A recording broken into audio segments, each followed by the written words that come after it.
오늘 문제의 언덕을 뛰어넘으려면 이런 제목으로 함께 은혜를 나누고자 합니다. 여러분, 우리가 때로 살아가면서 인생에 대해서 잘못된 생각 때문에 쓸데없는 봉변을 당할 때가 많습니다. 그 중에 하나가 행복한 인생이란 문제나 어려움이 전혀 없는 것이라고 생각하는 것입니다. 행복한 인생은 문제없는 인생, 행복한 인생 이꼴 문제없는 인생, 이거 잘못된 등식이죠. 이러한 생각이 얼마나 우리를 잘못된 곳으로 인도하고 괴롭히는지 모릅니다.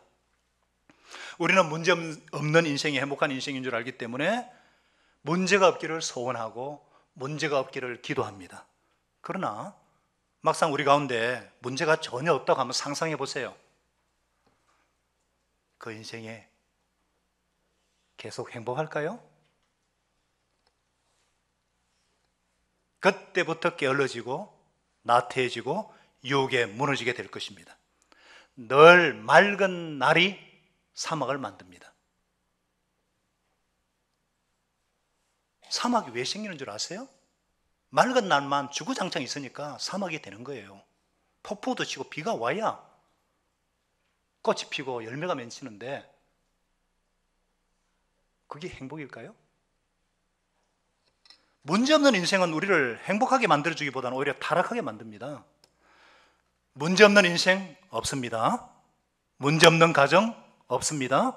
문제없는 교회도 없습니다. 중요한 것은 문제가 있느냐 없느냐가 아니라 그 문제를 어떻게 바라보느냐 태도에 달려 있습니다. 그리고 그 발생한 문제를 어떻게 해결하느냐, 어떤 태도로 해결하느냐가 중요합니다. 오늘 본문에서 예루살렘 교회에 문제가 있었다고 합니다. 예루살렘 교회가 어떤 교회입니까? 성령이 충만한 교회였습니다. 날마다 부흥하는 교회였어요. 사랑이 넘쳤던 교회입니다. 어느 정도로 사랑이 넘쳤는가? 성도들 가운데 자기 재산을 다 팔아서 가난한 성도들에게 다 나누어주는 사람들이 있을 정도였죠. 그뿐인가요? 안전뱅이가 일어나고 하나님의 능력이 충만했던 교회입니다. 그런데도 그 교회에 문제가 있었다고 성경이 지적합니다. 아나니아 삽비라 부부의 문제가 그랬죠. 그 교회 핵심 리더들에게 위선과 거짓의 문제가 있었고 하나님을 속인 그 부부는 헌금을 바친 그 자리에서 혼이 나가서 죽었습니다. 오늘 우리가 읽은 본문에 또 다른 문제가 등장합니다. 바로 분열과 원망의 문제였습니다. 1절에 그때 제자가 더 많아졌는데 헬라파 유대인들이 자기의 가부들이 그 매일 구제에 빠짐으로, 구제에 빠진다는 말이고 구제에서 제외된다 이 말입니다. 구제에서 빠짐으로 히브리파 사람을 원망한대. 지난주에 우리가 살펴본 대로 사도들이 날마다 성전에 있든지 집에 있든지 예수는 주님이시다, 예수는 그리스도시다 가르치기와 전파하기를, 전도하기를 쉬지 않았기 때문에 제자들의 수가 막 더 많아졌어요. 사정전을 읽어보시면은 평신도라는 말이 없습니다. 평신도라는 말처럼 바람직하지 못한 말이 없어요. 평신도라는 말은 한참 후일에 만들어진 신학적인 용어입니다. 사도행전에 나오는 모든 그리스도인들은 다 제자로 불렸습니다. 2장 41절에 보면은 그 말을 받은 사람들이 침례, 세례를 받으며 그날에 제자의 수가, 원어로는 제자로 되어 있어요. 제자의 수가 3천이나 더하더라 이렇게 했습니다. 예수님을 그리스도로, 나 유일한 구주주 주님으로 영접하고 믿고 그분의 가르침을 따르고 순종하는 자들은 다 뭐라고요? 제자라고 불렀습니다. 그래도 우리도 이 말을 사용해요. 제자라는 말 너무 좋아합니다. 우리 교회의 존재 목적은 예수님을 닮은 제자가 되어서, 내가 먼저 제자가 되어서 영혼을 구원하여 또 다른 예수님의 제자를 만드는 것입니다. 저와 여러분은 예수님의 제자인 줄로 믿습니다. 더 좋은 제자가 되어야 될 줄로 믿습니다. 그래서 우리는 이 말을 가장 좋아하고 사용합니다. 그런데요, 제자의 수가 많아지니까 문제가 생기기 시작했습니다. 우리가 잘 아는 대로 역사적으로 유대인들은 많은 외적의 침을 받았기 때문에 그 나라에 사는 사람보다 타국에 흩어진 사람들, 디아스포라라고 그러죠, 더 많았어요. 헬라파 유대인이란 본토를 떠나 살았다가 고향에 돌아와 정착하기를 바라는 헬라 말을 사용하는 유대인들이고, 히브리파 유대인들이라는 것은 고향에서 계속 살아온 히브리 말을 사용하는 그리스도인들입니다.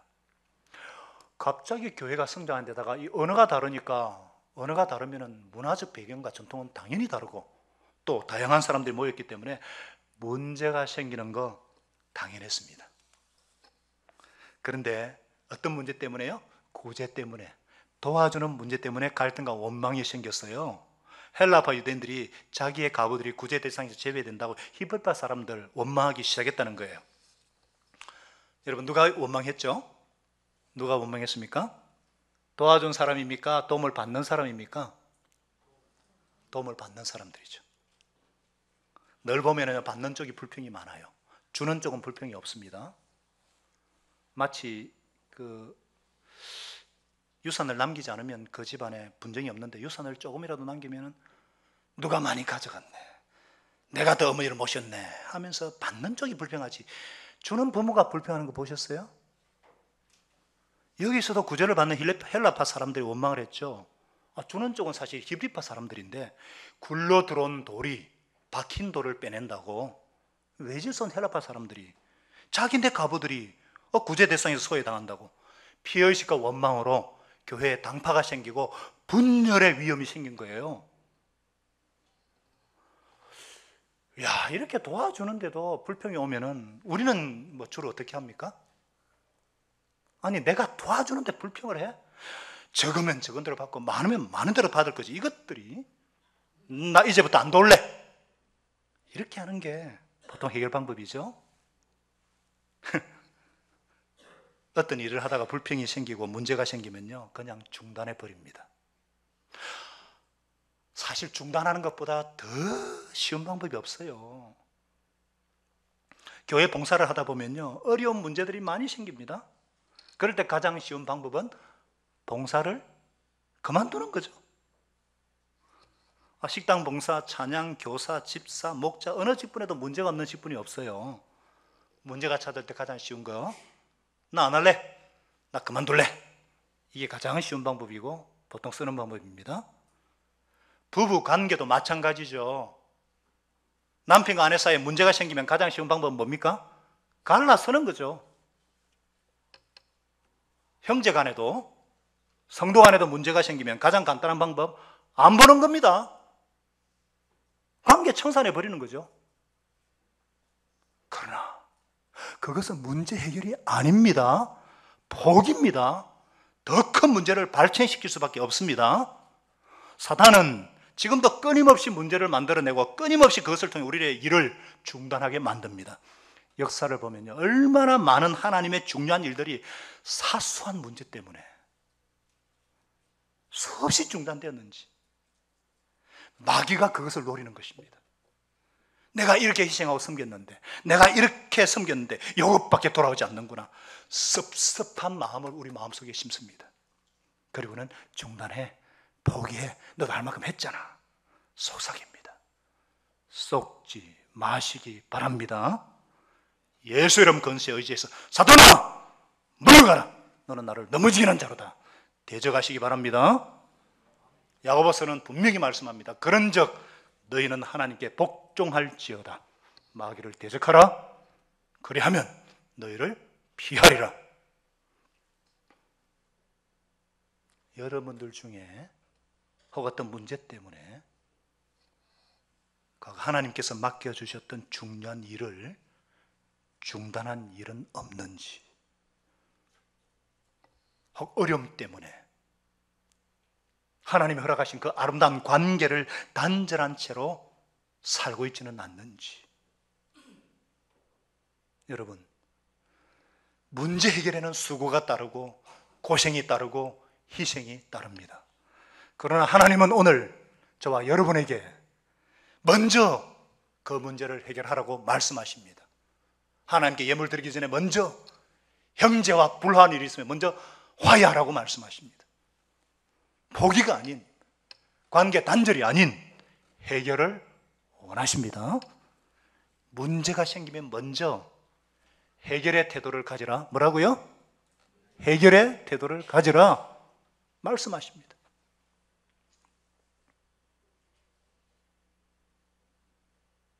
그러면은 자, 어떻게 해결하겠습니까?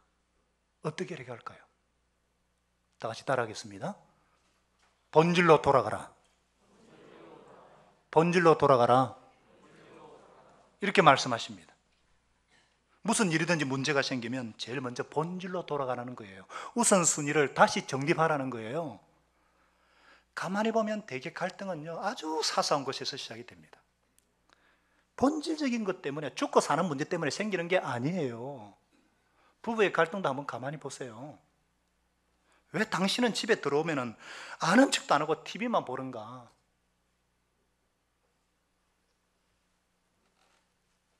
또 교회 오는데도 왜 인사를 안 하는가? 이거 죽고 사는 문제입니까? 말을 좀 안 하면 어떻습니까? 아니, 직장에서 하도 말을 많이 하니까 집에까지 와서 말을 해야 한다는 게 싫겠죠. 인사하는 게 머쓱할 수도 있겠죠. 물론 그렇게 하면 안 됩니다. 우리는 인사 먼저 해야 돼요. 들어오면은 아내를 수고했다 그러고, 그렇게 해야죠. 가만히 보면은 사소한 것에서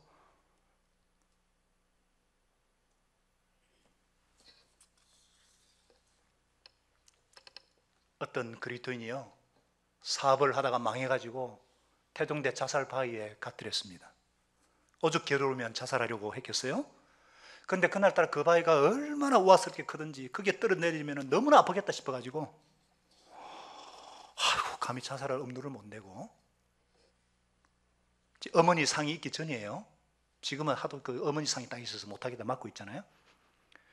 근데 이분이 정말 감히 자살할 엄두를 못 내고 계속 그 밑에 바위만 쳐다보고 그걸 석행해지는데, 하나님께서 갑자기 그런 감동을 주시다는 거예요. 너 왜 사니? 돈 때문에 사니? 돈이 네 인생의 목적이니? 그러니까 그가, 하나님 무슨 말씀을 그렇게 하세요? 제가 비록 믿음은 적지만 그래도 그리스도인데 어떻게 돈을 목적으로 살겠습니까? 그거 아닙니다. 그러니까 하나님이, 그러면 왜 죽으려고 하느니? 지금 돈 때문에 죽으려는 거 아니냐? 깜짝 놀랐습니다, 이 사람이. 사업이 말른 가운데 그 문제를 보니까 너무너무 괴롭고 살 수가 없어서 그냥 자살하려고 했는데, 그날 자살바위 앞에 가서 깨닫게 된 거예요. 인생의 본질을 보게 된 거예요. 우선순위를 다시 발견하게 된 거예요. 그렇구나, 내가 돈 때문에 세상에 태어난 게 아니지. 그까지 사업 망했다고, 내 집 다 처분하고 새빵살이 한들 뭐 어때? 하나님이 건강 주신 거 감사하고 살아있는 것 자체가 감사하지 않는가? 그가 본질을 깨닫자 인생이 하루아침에 다시 보이기 시작한 거예요.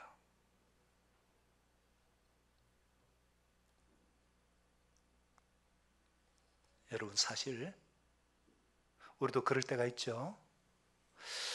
문제 가운데 있을 때 왜 괴롭는가? 왜 힘드는가? 우선순위, 이 인생의 본질을 제대로 정립하지 못하기 때문에 괴로울 때가 많다는 거예요.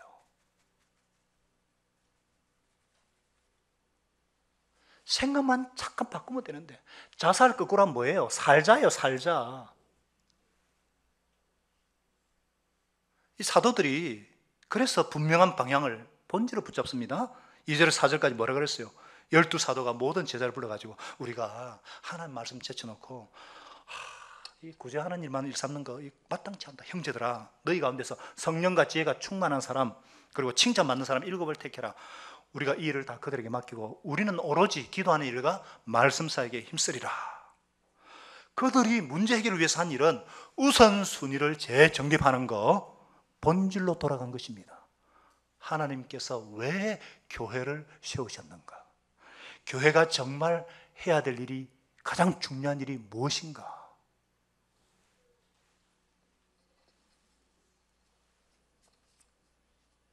여러분, 제가 시간이 없어서 여러 말씀 못 드립니다만은 먼저 교회를 한번 봅시다. 교회 문제니까. 개인의 문제도 아까 쭉 말씀드립니다만은, 여러분, 교회가 오순절에 성령께서 강림하시자 신약교회가 세워졌죠. 신약교회가 세워졌을 때 사도들의 본질적인 임무는 뭐였습니까? 설교하는 것이었습니다. 가르치고 성도들 양육하는 것이었어요. 그들은 떼걸 떼고 교제하면서 가르치면서 아름다운 신앙 고백 공동체를 만들어 갔습니다. 이 지상에서 볼 수 없는, 다시는 볼 수 없는 하나님 나라, 예수님으로 이름으로 함께 모인 그 공동체, 천국을 만들어 갔어요. 예수 그리스도 이 기름 건시 앞에 거칠 것이 없었습니다. 박해와 핍박도 문제가 되지 않았어요. 사랑이 넘쳤고 예수 이름 건세로 말미암아 믿는 자의 수가 날마다 더했습니다. 그런데 시간이 지나면서 사람들이 많아졌고 반면에 설교하는 횟수는 줄어들고 성경 공부를 가르치기 위한 준비가 부실했습니다. 조직과 사람을 관리하는 쪽에 신경을 더 쓰게 되었어요. 구제사역은 하나님이 기뻐하시는 사역입니다. 등한시하거나 소홀히 할 수가 없어요. 그러나 여기에 치중하다 보니까 본질을 소홀히 했습니다. 우선순위가 잘못됐다는 것을 깨닫게 되었어요. 본질적인가 비본질적인 섞여 버렸음을 깨닫게 된 거예요. 여러분요, 무슨 일이든지 어려운 일이 생기거나 갈등이 생기면 본질로 돌아가는 것이 중요합니다. 처음 자리로 돌아가는 것이 중요합니다. 부부관계에 문제가 왜 생겼습니까? 첫 사랑을 잃었기 때문에, 처음에 약속한 그 서약을 잊어버렸기 때문에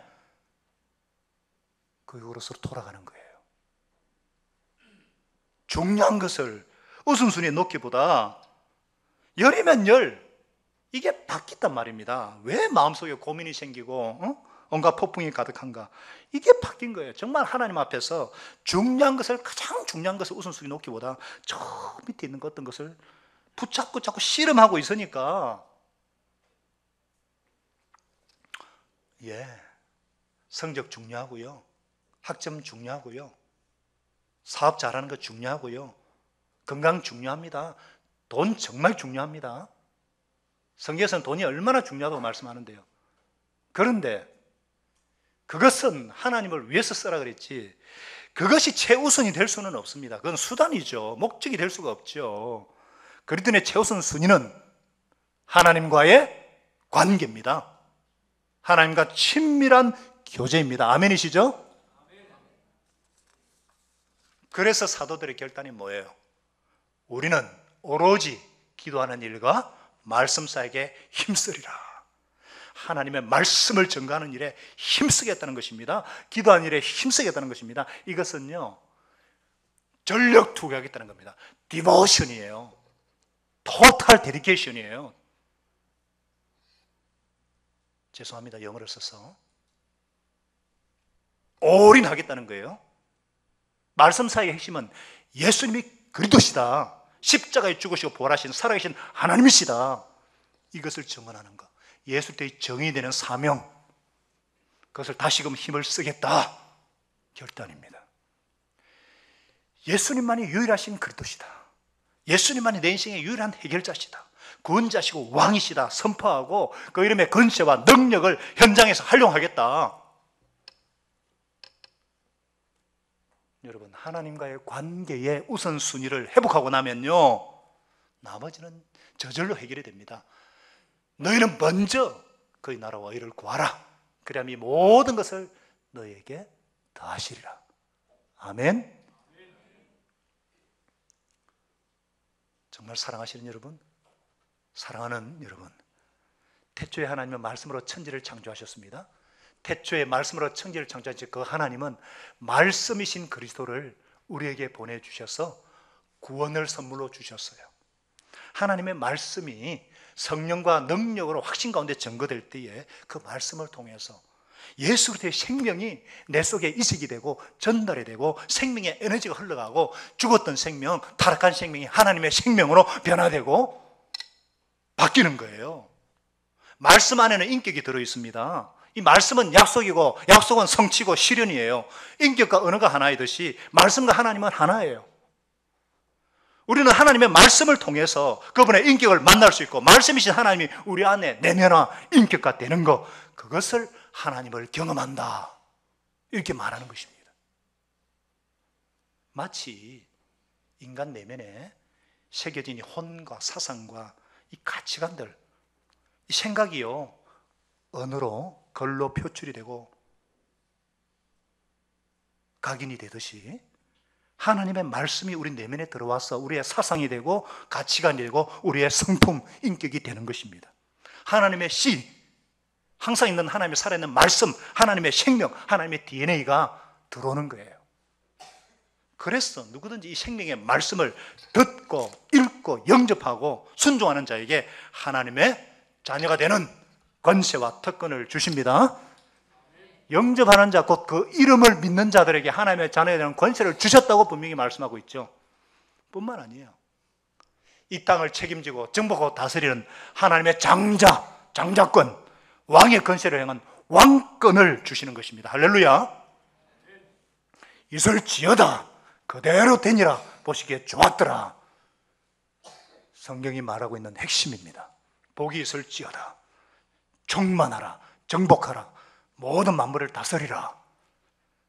태초에 말씀으로 예수님과 함께 천지를 창조하신 하나님께서 맨 마지막에, 요한계시록 맨 마지막에 뭔 줄 아십니까? 예수님께서 선포하셨어요. 주 예수의 은혜가 너희 모든 물에게 있을지어다. 아멘. 한번 따라하겠습니다. 복이 있을지어다. 그대로 되니라. 보기에 좋았더라. 땅에 충만하라. 땅을 정복하라. 모든 생물을 다스리라. 아멘. 하나님의 자녀는 예수 이름의 그 권세를 활용하셔야 됩니다. 예수 이름으로 명령하셔야 되고 예수 이름으로 선포하셔야 됩니다. 선포기도 하셔야 돼요. 사도들이 어떻게 안전병기를 일으켰죠? 나사렛 예수 이름으로 걸어라! 그대로 되니라. 보시기에 힘이 있던 하나님의 인생이 되었잖아요. 우리는 하나님 보시기에 기쁜 인생이 되어야 되죠. 교회가요, 아무리 문제가 많고요, 개인이요, 아무리 문제가 많다도 말씀이 선포되고 기도가 뒷받침이 되면 해결이 됩니다. 하나님은 그 문제보다 크시기 때문입니다. 할렐루야. 디모데후서 5장 8절 다 같이, 4장 5절을 다 같이 읽습니다. 시작. 하나님의 말씀과 기도로 거룩하여 짐이니라. 아멘. 말씀은 매일 선포되어야 됩니다. 말씀이 선포될 때마다 하나님의 역사가 일어납니다. 창조가 일어나고 회복이 일어나고 기적이 일어나고 치유가 일어납니다. 말씀이 선포될 때마다 오늘도 하나님의 역사는 말씀으로 나타나고 그 말씀을 듣고 받을 때에 하나님을 경험하는 놀라운 역사가 일어날 줄로 믿습니다. 그래서 교회가 진짜 부흥하기를 원한다면 목회자는 기도하고 설교하고 성경 연구하는데 전심전력해야 합니다. 이게 사도행전의 문제길 방법이에요. 오롯이 기도하는 일과 말씀 사역에 힘쓰리라.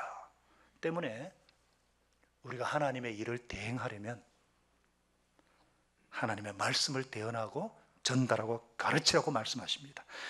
저와 우리 목자들, 우리 중직자들이 해야 될 가장 중요한 사역이 이거예요.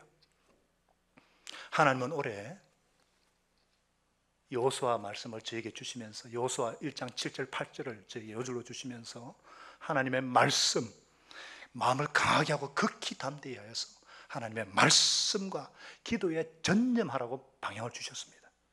그래서 부목사님들이 돌아가면서 전하던 수요 예배도 12주 동안 제가 이번 주부터 복음 원리 12강을 선포할 것이고 19번째 하지만 생명의 삶도 지금 최선을 다해서 준비하고 주일 설교 말씀에 생명을 거는 것입니다.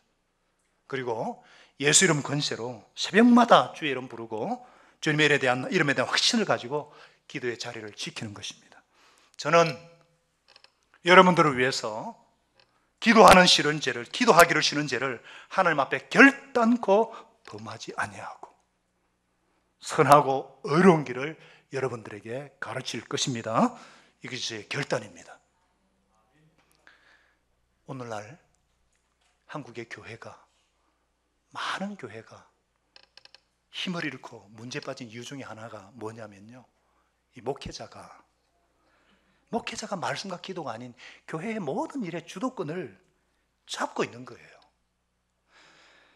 좀 사이즈가 작은 교회는 작은 교회대로 전도사 몇 사람 이렇게 몇 분이 담임 목사 지시받아 모든 일을 다 합니다. 신방하고 다 해요. 또 큰 교회는 큰 교회대로 좋은 신학교 나온 아주 똑똑한 부목사님들 여러 명 표진해가지고 경쟁하듯이 교회 사역을 주도를 합니다. 그래서 괜찮은 프로그램이 만들어지고 사람들이 몰리고 교회는 폼이 나고 좋죠. 그러나 그렇게 목회자들이 열심히 하면 할수록 성도들은 약해지고 구경꾼이 되어갑니다. 그렇게 혼자 다 하던 목사가 한번 시험에 받아 넘어지면 싸잡아서 교회가 수치를 당하고, 그렇게 시간이 지나면 교회 일은 목사가 하는 것이고 그거 왜 우리가 돈 주고 목회자 고용한 것이다, 이상한 생각을 갖게 되고, 어떤 목사님에게 제가 들었어요. 목회자 세미나에 참석해가지고 정말 성경적인 교회, 신약교회 본질을 알고 은혜 받고 돌아가서 우리도 목자들을 세워가지고 보야별을 섬겨야 되겠다, 그렇게 하니까 한 장로님이 그랬대요. 아니, 그거 하라고 목사님을 모신 건데 우리 보고 그걸 하라고 하면 어떻게 합니까? 맞아요, 틀려요? 아니죠. 그건 성경적인 원리가 아닙니다. 성경의 에베소서 4장 11절 12절에 뭐라고 했습니까? 같이 읽어볼까요? 시작. 에베소 4장 11절 12절 시작. 그가 어떤 사람은 선지자로, 어떤 사람은 복음 전하는 자로, 어떤 사람은 모사와 교사로 삼으셨으니 이는 성도를 온전하게 하여 봉사의 일을 하게 하며 그리스도의 몸을 세우려 하심이라. 여기서 그라는 것은 예수님이에요. 예수님께서 말씀 사역자들 세운 목적이 뭔가? 자, 분명히 여기서 봉사의 일을 하게 하고 그리스도의 몸, 즉 13절 비춰주세요. 교회를 세우는 일을 누가 한다고요? 누가 한다고요? 성도가 되어 있잖아요. 성도가. 보셔요, 잘. 맞죠? 성도가 하는 거예요. 봉사의 일이란 오늘 본문에 접대하는 일과 똑같은 것으로 어원이 똑같은 집사, 디아코노스, 디컨, 섬기는 일, 어원이 똑같아요. 즉 성도가 다른 교회 쓰니까 우리가 평신도 사역자가 봉사의 일, 이걸 목양이라 그럽니다. 미니스트리라 되어 있어요. 목양하는 일을 성도가 하는 일이고, 그리스도의 몸인 교회를 세우는 일은 성도가 하는 일이라는 거예요. 이것을 잘하도록 말씀 사역자, 그러니까 목회자들이 해야 될 일이 뭐냐? 성도를 훈련시키고 온전하게 준비시키는 거라는 것입니다. 목회자는 기도와 말씀 사역에 전념하고 섬기는 리더십을 발휘하는 것이고, 평신도 사역자들이 모든 사역에 관여해서 교회를 세워나가는 것, 이것이 성경적인 사역 분담입니다. 아멘. 역시 우리 이재구 집사님, 아멘. 보통 분이 아니에요. 그래서 사도들이 뭐라고 했어요? 이렇게 하니까 온 무리가, 온 제자들이 이 말을 기뻐하면서, 믿음과 성령 충만한 사람 스데반과 빌리가 브르노가 니가노 디몬 바메나 니골라 택해서 사도를 앞에 세우니까 사도들이 기도하고 그들에게 안수하니라. 자, 보세요. 우리가 눈여겨볼 것은 7 집사들, 요즘 말하면 안수 집사들인데, 시험에서 고려한 것이 3가지예요. 성령과 지혜가 충만한 사람, 그리고 칭찬받는 사람. 여러분, 성경에서 성령 충만하다고 할 때는 2가지예요.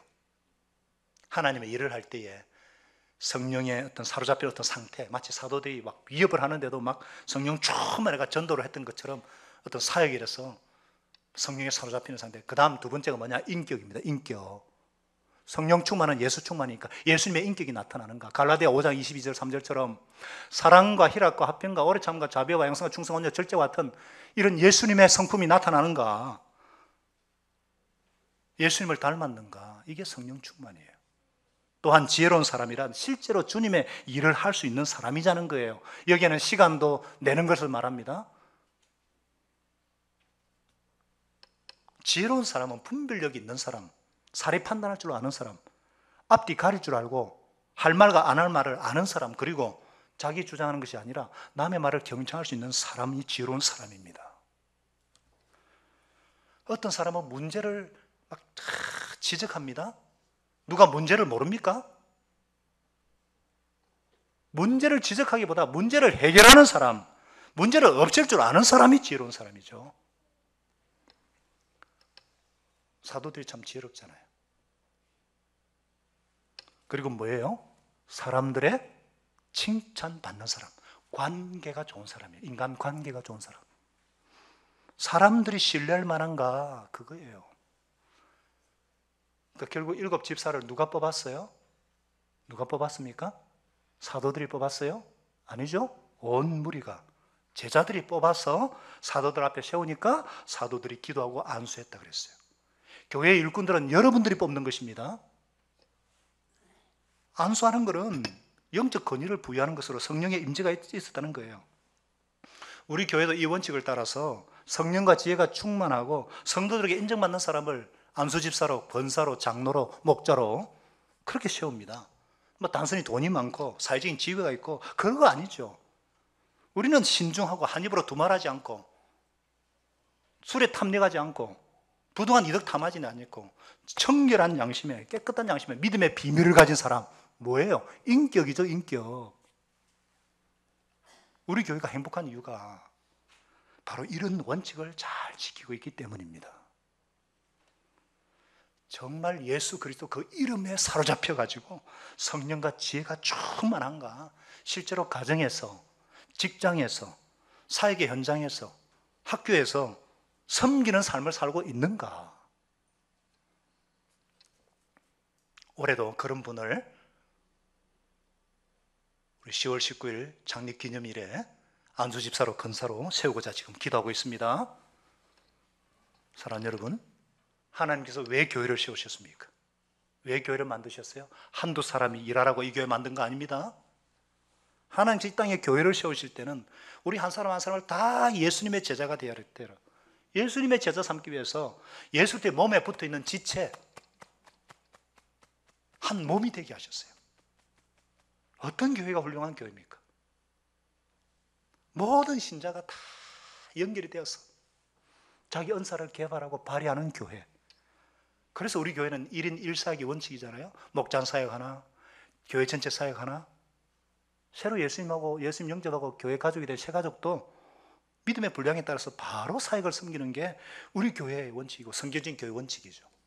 우리 교회는 방관자가 없어요. 어떤 가정이 하나님이 원하시는 가정입니까? 아버지 혼자 모든 가정의 생계를 책임지는 가정이 아니라 가족 모두가 힘쓰는 가정이죠. 가정 일을 다 같이 해야 되잖아요. 고민도 함께 하고 기쁨도 함께 나누고 어려움도 함께 극복하고 서로 일을 분담해야 되죠. 남편의 부담을 아내도 져야 되고 부모의 부담을 자식도 져야 되죠. 이게 성경적인 원리입니다. 우리 교회 성도들은요, 얼마나 다 사역을 잘하는지 몰라요. 사역국장이 중심이 돼가지고 각 부장들과 부원들이 그냥 책임을 가지고 누가 보나 안 보나 봉사를 하고 있는데 얼마나 참 감동이 되는지. 오늘도 새벽에 술 취한 어떤 사람이 우리 교회 입구 앞에 오바이트를 얼마나 해놨는지 그거를 어떤 권사님이 전부 다 빨아가지고 깨끗이 씻어놨어요. 무엇보다요, 31명의 평신도 목회자를 하시는 이 목자 가정이 담임 목사처럼 목원들을 위해 기도하고 신방하고 그들을 섬기고 같이 아파하고. 저는 중보기도 하는 것밖에 없습니다. 제게 주신 왕의 건세로 예수 이름을 의지해서 선포하고 건세로 기도하는 거예요. 우리 교직자들도 상공부 준비하고 어찌하든지 성도들 성공시키고 주고자 이분들이 사역할 수 있는 장을 만들어주고 기도로 지원하고자 새벽마다 부르짖어 기도합니다. 매일 주일 예배를 위해 기도하고요. 토요일도 우리는 모여서 그냥 합심 기도합니다. 의논하지 않습니다. 합심 기도하고 상담이나 합심방이 필요하면 적시로 반응하고 어린이 목자를 세워서 어린이 목장을 활성화시키고 어릴 때부터 우리 아이들이 예배 환경 다 섬깁니다. 자기들이. 또 앞으로 청소년 목장을 위해 기도하고 있고 준비하고 있고요. 이들이 싱글로 올라가고 청년 대학생으로 올라가면 자연스럽게 싱글 목장이 담기고 이들이 목자 가정을 이루고 평신도 사역자 목사가 돼가지고 하나님의 대행자로서 어느 위치에 있든지 빛과 소금이 돼가지고 하나님의 나라를 세워가는 예수님의 제자로 서도록 돕고 있습니다. 사도행전 6장부터 보면요, 사도대 이름보다도 빌립과 스데반과 같은 14대 이름이 더 드러나고요, 더 능력 있고요, 더 귀하게 쓰임받아요. 저는 우리 교회가 목회자보다 평신도가 더 유명한 교회, 아멘 하시죠? 아멘. 평신도들이 더 칭찬과 인정을 받는 교회가 되기를 소망합니다.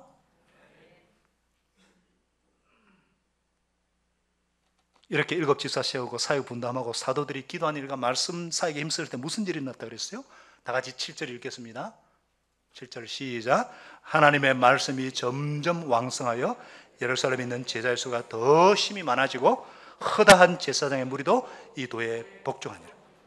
하나님의 나라가 강력하게 확장되고 그 나라의 왕이신 예수님이 증거되고 제자들이 세워지고 심지어 핍박하던 제사장의 무리까지 도에 복종하는 역사가 일어났습니다. 예수 이름 건세 앞에 복종을 하고 문제의 언덕을 넘어서서 더 변화되고 더 확장하고 더 성장하는 부흥의 역사가 일어났습니다. 사랑하는 여러분, 문제 없는 인생, 문제 없는 가정, 문제 없는 교회가 없습니다. 그런데 인생의 어려운 문제가 닥칠 때 해결의 태도를 가지고 하나님의 말씀을 붙잡고 하나님 앞에 기도하면서 인생의 본질을 다시 정립할 때에 그 문제의 언덕을 뛰어넘어서 놀랍게 일하시는 하나님을 경험하게 하실 것입니다. 왜 사는가? 하나님이 왜 나를 구원하셨는가? 왜 내 인생을 창조하신 목적이 무엇인가? 나를 바로 천국에 데려가지 않고 이 세상에 두신 목적이 있을 거잖아요. 우리 교회를 세우신 목적이 있을 거잖아요. 그 목적을 발견하십시다. 그 목적을 순종하고 회복하고 인생의 참된 행복은 하나님께서 내 인생을 만드신 본질로 돌아가는 데 있고, 교회 행복과 부흥은 하나님께서 우리 교회를 세우신 목적에 순종하는 데 있습니다. 이 일을 위해서 하나님 저와 여러분을 부르십니다.